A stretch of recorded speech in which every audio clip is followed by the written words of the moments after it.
లడ్డూ లేని చోట, కల్తీ లేని చోట అభూత కల్పన క్రియేట్ చేసి రాష్ట్ర ప్రజలు ఎమోషనల్గా వెంకటేశ్వర స్వామి మీద ప్రసాదం మీద దుర్మార్గంగా ప్రచారం చేయాలి అనుకుంటే ఊరుకుంటారా? కోర్టులు ఊరుకుంటాయా? న్యాయస్థానాలు ఊరుకుంటాయా? నేను ఇంతకుముందే చెప్పిన truth is always truth when entire everybody stood against it. False is always false when entire world stood for it.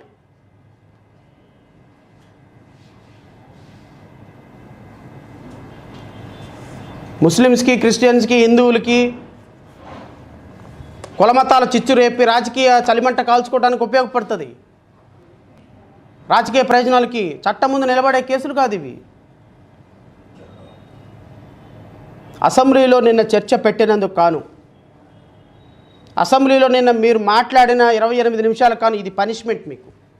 ఈ ప్రెస్ మీటు రాష్ట్ర ప్రజలకి మరొక్కసారి వాస్తవాలు చెప్పడానికి ఇది ఒక పనిష్మెంట్. ఇంకా మీరు లాగినంత వరకు నేను లాగుతూనే ఉంటాను, నేను వస్తూనే ఉంటా. అండ్ ఇంకోటి మీకు నారా లోకేష్ గారు ఒకటి చెప్పాలి. నారా లోకేష్ గారు టీడీపీ కార్యకర్తలకి ప్రొఫెసర్ నాగేశ్వర లాగా నాకు ఫోన్లు చేపించి గొడవలు పెట్టి తిట్టిచ్చి బెదిరిస్తే నారా లోకేష్ ఆర్ టీడీపీ కార్యకర్తలకు చెప్తున్నా, ప్రొఫెసర్ నాగేశ్వర లాగా నారా లోకేష్ గారు ఇదిగోండి ఈ మొబైల్ నెంబర్ నుంచి నన్ను తిడుతున్నారండి, నన్ను చంపేస్తామంటున్నారండి, నన్ను ఇంకోటి చేస్తున్నారంటున్నారండి, లడ్డూ గురించి మాట్లాడతావా, చంద్రబాబు నాయుడు గురించి కేసులు వేస్తావా, ఆడపిల్లల గురించి మాట్లాడతావా, నన్ను తిడుతున్నారండి, ఒకసారి వీళ్ళని చూడండి, వీళ్ళది ఏదో పరిష్కారం చేయండి అని అనుకుంటున్నావేమో. Never. Nara Lokesh mind it. Never ever I will do it. Even మీ తెలుగుదేశం కార్యకర్తలు రోజుకు 100 కార్యకర్తలు 1000 కాల్స్ చేసినా I will never comply. Number 1. Number 2, పోలీసుల దగ్గరికి వెళ్ళి సార్ నా ప్రాణహాని ఉంది, నన్ను చంపేద్దామంటున్నారు, బెదిరిస్తామంటున్నారని రక్షణ కల్పించండి నన్ను అడుగుతాను అనుకుంటారేమో. Never do it. I will never do it. మీరు ఎంత బెదిరించినా బెదిరించండి, మీరు ఎంత తిడుతున్నా తిట్టండి, మీరు ఎన్ని కాల్స్ చేసినా చేయండి, ఏం ప్రాబ్లం లేదు.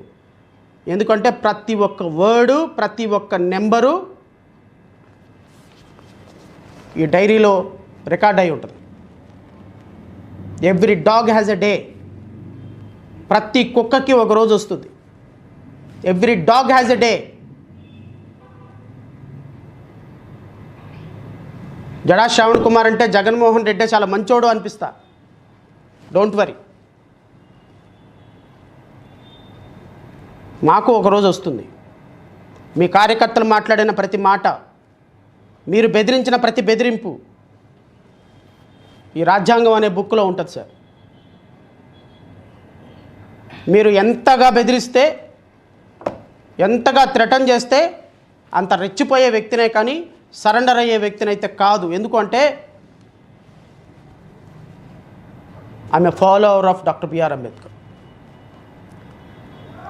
ఈ దేశానికి రాజ్యాంగం అందించి కాంగ్రెస్ పార్టీని గడగడలాడించిన డాక్టర్ బిఆర్ అంబేద్కర్ ఏకైక వ్యక్తిగా ఈ ప్రపంచంలో, ఈ దేశంలో ఎదురోడి నిలబడి, కాంగ్రెస్ పార్టీకి కూడా ఎదురోడి నిలబడినటువంటి ఒక ధైర్యశాలి, ఆశయాలతోటి రాజకీయాలు చేస్తున్న నేను బెదిరిపోతాను, పారిపోతాను, భయపడిపోతాను అనుకుంటాం మీ పిచ్చి పొరపాటు. మీ కార్యకర్తలకు వార్నింగ్ ఇచ్చుకోండి. ఎవరు కార్యకర్తలు ఎవరు ఫోన్లు చేసి ఎవరు బెదిరించి ఏం చేసినా, ఇంక్లూడింగ్ మీ అధికార ప్రతినిధులకు కూడా చెప్తున్నా, ఫ్యూచర్ చాలా భయంకరంగా ఉంటుంది. Thank you so much. రాష్ట్ర ప్రజలు ఒక్కసారి ఈ విషయాలన్నింటినీ కూడా గమనించుకొని, ఈ లడ్డు మీద వీళ్ళు చేస్తున్నటువంటి రాధా మీడియా సోదరులు ఎవరైనా ప్రశ్నలు అడగాలి అనుకుంటే యు ఆర్ వెల్కమ్. ఎన్డీడీబీ ఏమంటుందంటే అండి, అసలు ఈ రిపోర్ట్కి మాకు సంబంధం లేదు, మీరు ఏదైతే రిపోర్ట్ ఇవ్వమని రాసి ఇచ్చారో అదే ఇచ్చాము మేము, ఇది ఏ ఎవిడెన్స్ కింద వాడటానికి లేదు, ఏ మీడియాలో పబ్లిష్ చేయడానికి లేదు, ఏ విధంగానూ దీంట్లో మాట్లాడటానికి లేదు, ఇది మాకు సంబంధం లేని అంశం, ఇది మీరు ఇచ్చినటువంటి రిపోర్ట్లో మీరు ఏదైతే ఉందో అదే ఇచ్చాము, ఈ రిపోర్ట్లో శాంపిల్ మేము తీయలేదు, ఈ రిపోర్ట్లో మేము టెస్టే చేయలేదు, కాబట్టి ఈ రిపోర్ట్ మాకు సంబంధం లేదు అని ఇచ్చిన ఎన్డీడీబీ ఇచ్చినటువంటి డిక్లరేషన్ ఇది. కావాలంటే నేను ఇది మీడియాకి సర్క్యులేట్ చేస్తాను, మీరు చూడండి. సరే, వారు క్లెయిమ్ చేసుకుంటే చేసుకోవచ్చేమో, భగవంతుడు నాతో మాట్లాడించాడు, లేకపోతే త్రివిక్రమ్ స్క్రిప్ట్ రాసిస్తే మాట్లాడించాడు, రకరకాలుగా చెప్పుకోవచ్చు. అదే నేనేం తప్పనటంలా. కానీ భగవంతుడు మాట్లాడించడానికి ఒక పవన్ కళ్యాణే దొరికాడా ఈ దేశంలో? పవన్ కళ్యాణ్ అనేటువంటి వ్యక్తి చేతే మాట్లాడించాలని శ్రీ వెంకటేశ్వర స్వామి అనుకున్నాడా? నాకైతే తెలీదు. భగవంతుడు ఏం మాట్లాడించాలనుకున్నాడు, భగవంతుడు ఏం మాట్లాడమన్నాడు, ఈయనేం మాట్లాడాడు అనేది శ్రీ వెంకటేశ్వర స్వామి చూసుకుంటారు. అది మనకు సంబంధం లేనటువంటి అంశం.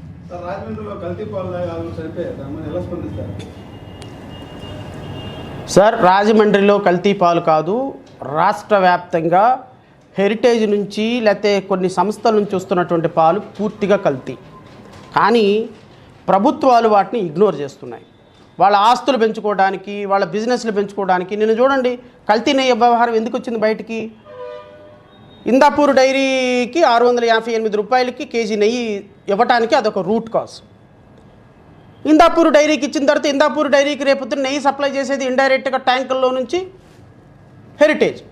అంటే ఇందాపూర్ డైరీకి కాంట్రాక్టు, సప్లై మాత్రం హెరిటేజ్ నుంచి ఇందాపూర్కి వెళ్తే ఇందాపూర్ నుంచి మనకు వస్తుంది.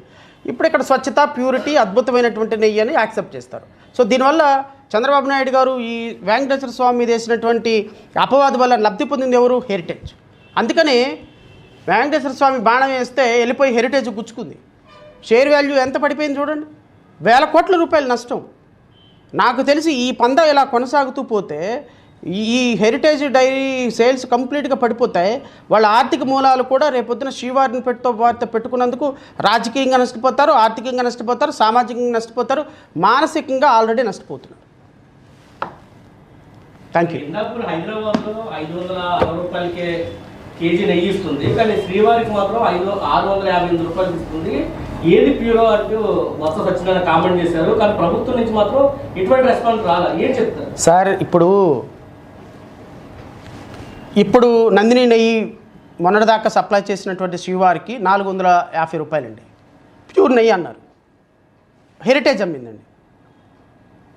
నందిని 450 రూపాయలకి శ్రీవారికి చేస్తుంటే హెరిటేజీ 800 రూపాయలకి అమ్ముతుంది. ఏది ప్యూర్ నెయ్యి?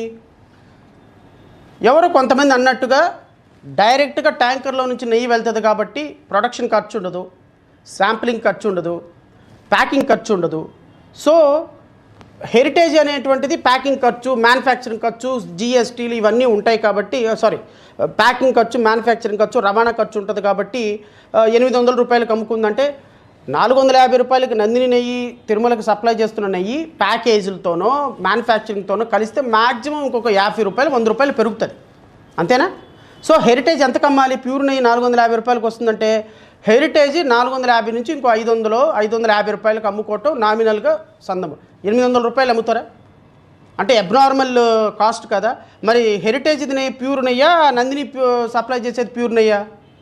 సో ఇప్పుడు రేపొద్దున ఇందాపూర్ 650 రూపాయలకి ఏదైతే సప్లై చేస్తుందో దీంట్లో కూడా కల్తీ ఉంటుంది.